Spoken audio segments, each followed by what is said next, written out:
Hommes comme femmes, nous aurons tous à payer le prix. Hommes comme femmes, nous finirons tous devant le trône de l'Éternel des armées. Et nous serons jugés par la parole, Jésus-Christ. Une femme est la couronne de son mari.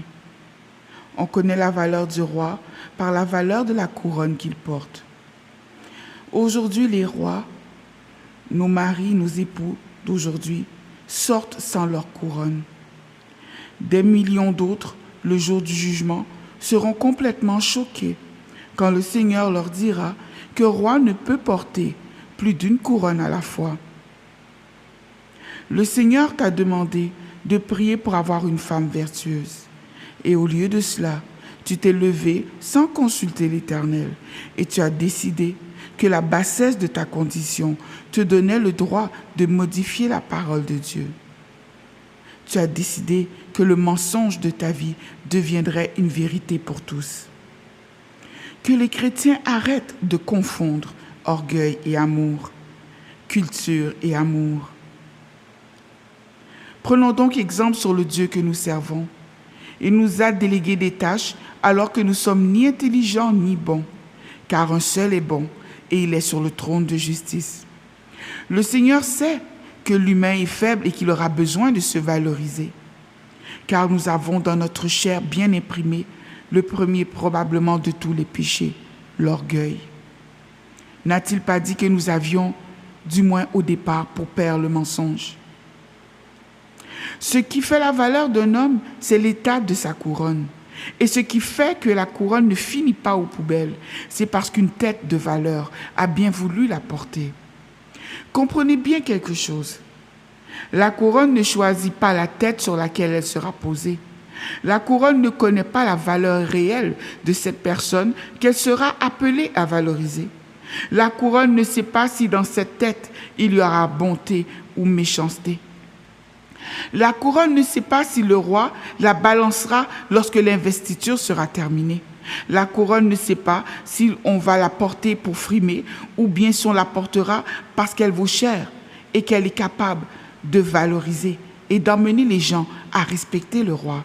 La couronne dans tout cela ne sait pas ce qu'elle vaut réellement avant qu'elle soit choisie pour un roi.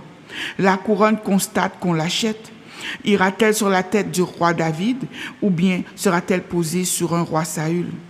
L'homme, contrairement à la femme, choisit sa couronne. Cette couronne montrera à la terre entière ce qu'il vaut en tant que roi. Le roi peut prendre son temps pour choisir. Il peut même faire quelques caprices dans son choix. Mais souvenez-vous de notre frère Jacob qui avait choisi Rachel. Mais son oncle Laban l'a trompé. Voilà comment fonctionne Satan. Quand le roi a trouvé la couronne qu'il désire réellement, le diable lui fera voir qu'il y a autre chose, et pourquoi pas plus qu'une couronne. Aujourd'hui, les couronnes prennent la décision de reposer sur aucune tête. Et là, un grand problème est né dans l'humanité. Qu'elles soient en plastique ou en fer ou en or, les couronnes de ce monde ont décidé qu'il valait mieux pour elles de prendre la poussière sur les étagères que de reposer sur une tête poussiéreuse, une tête qui ne connaît ni Dieu ni la bonté. Mais au final, n'est-il pas dommage que le roi ne reconnaisse pas que c'est sa couronne qui fait qu'on le respecte? Revenons à Jésus-Christ. Ne vous mettez pas sous une autorité étrangère. Le joug de Christ est facile et son fardeau est léger.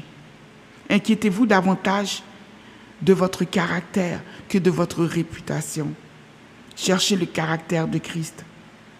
Cherchez à atteindre la stature parfaite de Christ. Parce que votre caractère détermine qui vous êtes, alors que votre réputation, c'est uniquement ce que les gens pensent que vous êtes. Vous êtes une couronne, mesdames. Que vous soyez dans la boue, dans l'eau, dans la poussière. Une fois passé sous l'eau de la vérité, l'eau de la vie, vous brillerez à nouveau. Jésus-Christ nous l'a promis. Ici 12 Colombe Koulia. Shalom.